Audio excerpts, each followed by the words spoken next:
नमस्कार, think tank पर आप सभी का स्वागत है। आपको बता दूं कि विनय सक्सेना जो कि दिल्ली के उपराज्यपाल हैं, उन्होंने केजरीवाल की जो सिंगापुर जाने की एप्लीकेशन थी उसको नामंजूर कर दिया है। दरअसल उपराज्यपाल ने इसको नामंजूर किया। पीएम पर हमेशा ही जो हमारे देश के प्रधानमंत्री हैं उन पर केजरीवाल हमेशा ही हमलावर करते रहते हैं। वो अपने आप की तुलना पीएम से करते हैं, प्रधानमंत्री से करते हैं, जबकि उन्हें ये नहीं पता कि उनका कद कितना बौना है। मैं बौना व्यक्तिगत रूप से नहीं कह रही हूँ, मैं कह रही हूँ राजनीतिक तौर पर। वहीं उन्हें अहंकार है, जबकि लोकसभा में उनका एक भी सदस्य नहीं है। ये इतना अहंकार तो उन्हें तब है जबकि लोकसभा में उनका एक भी सदस्य नहीं है और वो अपने आप की पीएम से तुलना करते रहते हैं। वो कभी भी वास्तविकता से अपना नाता नहीं रखते हैं। इसके बाद जो सिंगापुर में कॉन्फ्रेंस होने वाली है वो होने वाली है मेयर्स की कॉन्फ्रेंस होने वाली है, जो कि अर्बन डेवलपमेंट को लेकर होने वाली है। पर यहाँ पर केजरीवाल वहाँ जाने की जिद लगाए हुए हैं एक बच्चे की तरह कि मुझे सिंगापुर जाना है। लेकिन जो उपराज्यपाल हैं उन्होंने बिल्कुल ही इस पत्र को नामंजूर कर दिया है। अर्बन डेवलपमेंट को लेकर ये कॉन्फ्रेंस होने वाली है, जबकि दिल्ली मॉडल को प्रस्तुत करने दुनिया पटन पर रखने के लिए अरविंद केजरीवाल सिंगापुर जाना चाहते हैं, क्योंकि जो अर्बन डेवलपमेंट है वो केजरीवाल के आधिकारिक रूप में नहीं आता। आमतौर पर राज्यों के मुख्यमंत्री जाते हैं विदेश यात्रा पर इन्वेस्टमेंट के लिए, इन्वेस्टमेंट अपने प्रदेश में लाने के लिए। वो विदेश में जाकर बताते हैं कि किन योजनाओं पर लोग इन्वेस्टमेंट वहाँ के कर सकते हैं। इसके अलावा यहाँ पर हमारे यहाँ पर कौन सा प्रदेश का कौन सा क्षेत्र उनके लिए उचित है इन्वेस्टमेंट के लिए, कानून व्यवस्था कैसी है, बिजली सप्लाई कैसी है। इसके अलावा परिवहन यानी कि जो रेल परिवहन, एयरलाइंस और जो सड़कें हैं वो कैसी हैं।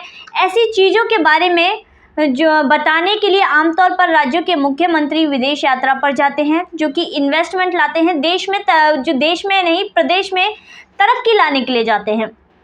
पर यहाँ पर केजरीवाल जा रहे थे दिल्ली मॉडल को रिप्रेजेंट करने, जिसके लिए जो उपराज्यपाल हैं उन्होंने मना कर दिया। पहला कारण उन्होंने दिया कि यह एक मेयर्स की कॉन्फ्रेंस है, आप वहाँ नहीं जा सकते। इसके अलावा दूसरा जो कारण दिया वो था अर्बन डेवलपमेंट का। अर्बन डेवलपमेंट के बारे में है यह कॉन्फ्रेंस, पर दिल्ली में अर्बन डेवलपमेंट एनडीएमसी, एमसीए और डीडीए देखती हैं, इसलिए। और तीसरा कारण था कि अगर आपको मंजूरी दे दी गई तो ये एक नई परिपाटी होगी जो कि गलत होगी, इसलिए इस पत्र को नामंजूरी दे दी गई। अगर केजरीवाल को सही में चिंता होती, प्रदेश की छोड़िए देश की चिंता होती, तो वो बिल्कुल भी ऐसा नहीं करते। अगर जो दिक्कतें आज चल रही है, जो फॉरेन करेंसी है, जितनी दिक्कत देश दुनिया में चल रही है, कई देश तो इससे जूझ रहे हैं।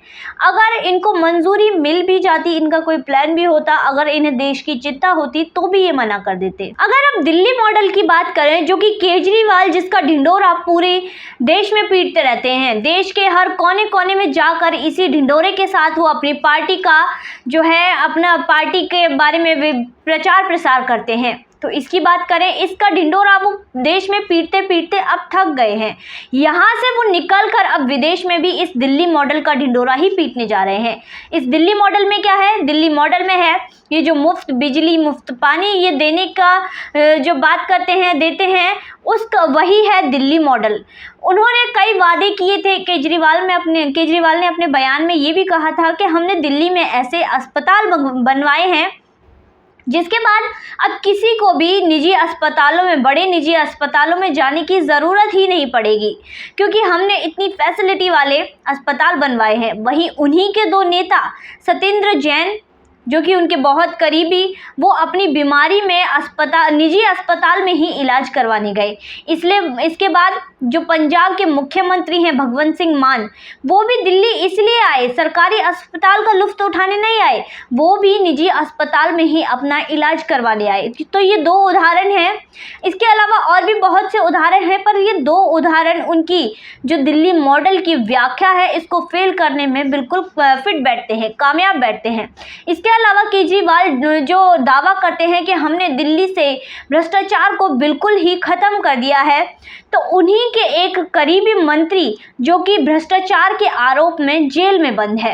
तो इससे दिल्ली मॉडल के फेल होने की सारी चीजें सामने आती हैं। अब ये मुफ्त का मुद्दा लेकर केजरीवाल यूपी यानी कि उत्तर प्रदेश, गोवा और उत्तराखंड भी गए, जहां पर उन्होंने लोगों से वादे किए कि मैं आपको मुफ्त में बिजली दूंगा, मुफ्त में पानी दूंगा।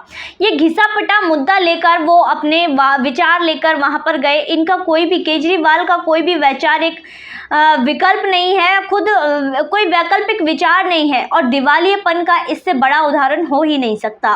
इसके अलावा आपको याद होगा, आज अब वो गुजरात में घूम रहे हैं। आपको याद होगा बुंदेलखंड में हाल ही में कुछ दिनों पहले प्रधानमंत्री ने एक भाषण दिया था, जिसमें उन्होंने कहा था कि मुफ्त की रेवड़ी बांटने वालों से सावधान रहिए, ये आपकी पूरी अर्थव्यवस्था को डुबोने की ताकत रखते हैं। अपनी अर्थव्यवस्था को अगर बचाना है, अपने बच्चों के फ्यूचर को बचाना है, तो इस मुफ्त की रेवड़ी और उनको बांटने वालों से दूर रहिए।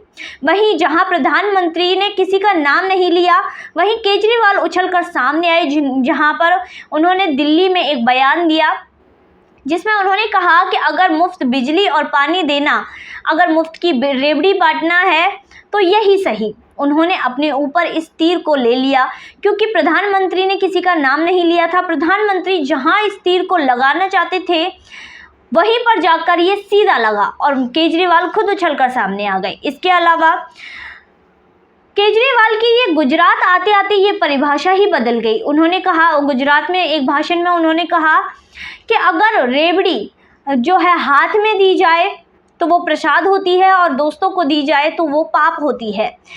पर केजरीवाल का खुद का कोई भी सिद्धांत नहीं है। केजरीवाल सिर्फ सत्ता के भूखे हैं। केजरीवाल का एकमात्र सिद्धांत है सत्ता।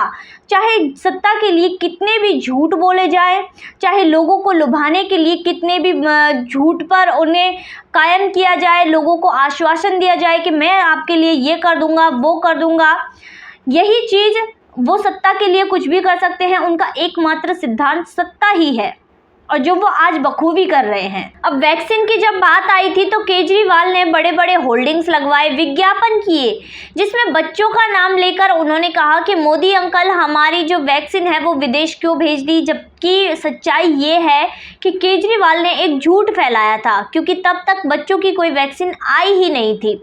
इसके अलावा जब वैक्सीन बनी तो इसके बाद केजरीवाल ने सवाल उठाए, आपने बना तो दी है, अब ये वैक्सीन लगेगी कैसे? लगी भी, जिसमें आज 2 साल हो गए हैं। 2 साल में 200 करोड़ डोज लोगों को लग चुकी हैं। इतना बड़ा ये वैक्सीन का अभियान चला है मोदी जी द्वारा। इसके अलावा जो केजरीवाल के एक निजी साथी थे, उन्होंने तो ये कहा था, राज्यसभा के सदस्य हैं, उन्होंने ये कहा था कि इस वैक्सीन को लगने में कम से कम 15 साल लग जाएंगे। बल्कि कितनी सफलता से इस वैक्सीन को मोदी जी द्वारा चलाई गई इस अभियान में लगाया गया है, वो सभी जानते हैं, किसी से भी ये छुपा नहीं है। इसके अलावा ये केजरीवाल जब सत्ता में आए थे, उससे पहले से ही इन्होंने अपनी सत्ता की शुरुआत ही झूठ से की। आंदोलन से जैसे ही निकले, वो नेताओं के घरों के बाहर पर्चे लगाया करते थे कि ये तो भ्रष्ट नेता है, अगर मैं सरकार में आऊँगा, धरना प्रदर्शन किया करते थे, मैं सरकार में आऊँगा सभी को जेल में डालूंगा। इसके बाद वो आए सरकार में, जेल में डालने की तो बात दूसरी थी। जो लोग झूठे आरोप में इनको फंसाया के ये हमारे ऊपर झूठा आरोप लगा रहे हैं, उनसे जाकर इन्हें कोर्ट में लिखित माफ़ी तक मांगनी पड़ी, जिसमें शीला दीक्षित भी शामिल थी। उनके खिलाफ भी उन्होंने कुछ ऐसा ही किया था। इन्हें खुद कोर्ट में लिखित में इन लोगों से माफ़ी मांगनी पड़ी थी, क्योंकि इन्होंने सबके खिलाफ झूठ फैलाया था। तो इनकी सत्ता की शुरुआत ही, केजरीवाल की सत्ता की शुरुआत ही झूठ से हुई थी। जिस दिल्ली शहर में ये 70 में से 65 जो सीटें हैं जीतते हैं, वहीं लोकसभा चुनाव में दिल्ली की जनता ने इन्हें बिल्कुल भी लायक नहीं समझा। यहाँ पर ये बिल्कुल 7 की 7 सीटें हार गए, एक भी सीट इनके हाथ नहीं लगी। इसके अलावा ये जो बोलते रहते हैं, एक ऐसा नेता जो 7 की 7 सीट हार रहा है लोकसभा चुनाव में, वो कहता है मुझे सत्ता में लाओ, मैं 300 यूनिट फ्री बिजली दूंगा, इतना पानी दूंगा, ऐसे झूठे वादे करता है। इसके अलावा जो अपनी छवि, प्रसिद्धि और प्रशंसा खुद ही करता है, ऐसे मुफ्त के नेता से मुफ्त की रेवड़ी बिल्कुल भी नहीं लेनी चाहिए। ऐसे लोगों से बचना चाहिए। वहीं जिस कागज को देखकर इन्होंने केजरीवाल ने सत्येंद्र जैन को क्लीन चिट दी थी, जो सत्येंद्र जैन उन्हें क्लीन चिट दी थी, हमें ये समझ नहीं आता कि वो कागज़ कहाँ है, वो कागज़ कोर्ट के हाथ क्यों नहीं लगा, और इन्होंने पहले ही अपने सत्येंद्र जैन को क्लीन चिट दे दी। अब जनता इस क्लीन चिट वाले इस कागज़ को देखना चाहती है। तो केजरीवाल क्या उन्हें या जनता को क्या वो कागज़ दिखाएंगे, क्या न्यायालय को वो कागज़ दिखाएंगे? इसका मतलब तो यही है कि वो खुद सत्येंद्र जैन को जेल भेजना चाहते हैं, क्योंकि उन्होंने खुद तो क्लीन चिट दे दी सत्येंद्र जैन को, पर जो मेन चीज़ है न्यायालय, वहाँ पर उन्होंने वो कागज़ दिखाया ही नहीं, या फिर जो न्यायालय के जज हैं उन्हें उस कागज़ में लिखी हुई भाषा ही नहीं समझ आई। इसी में से दो कारण हो सकते हैं। तो आज की वीडियो में बस इतना ही, फिर मुलाकात होगी नई वीडियो नए विषय के साथ। देखते रहिए थिंक टैंक।